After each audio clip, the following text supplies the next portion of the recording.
สนลาวทั่วถิ่นซื่อสีวินทั่วแดนนานาผ่านไกลสอนผมบิหารสื่อนี้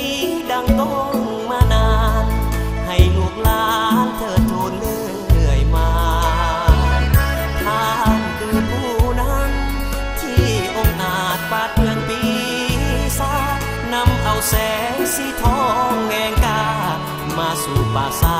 ได้อยู่สุขีเธอว่าท่านจากไปบ่หวนคืนมาแต่ความดีฝังใจประสาบ่เลือนลามองเศร้าเก่าสี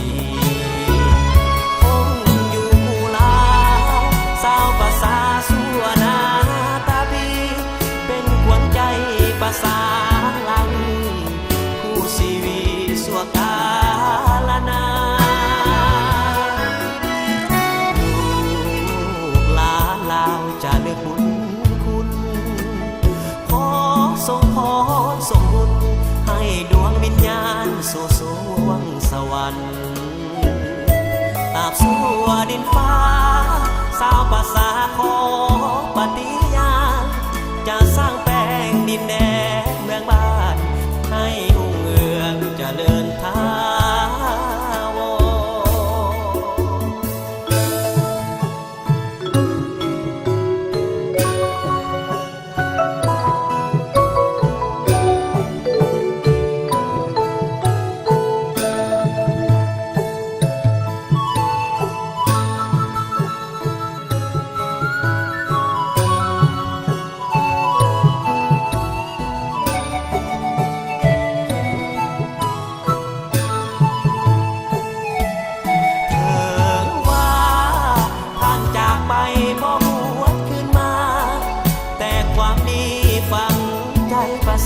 ร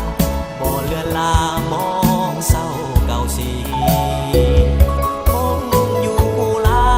วสาวภาษาสัวนาตาบีเป็นขวัญใจประสาลังคู่ชีวิตสัวกาลนาลูกหลานลาวจะเลือกบุญคุณขอส่งพรส่งบุญให้ดวงวิญญาณสู่สวงสวรรค์ตราบสู่ดินฟ้าสาวภาษาขอปฏิญาณจะสร้างแป้งดินแด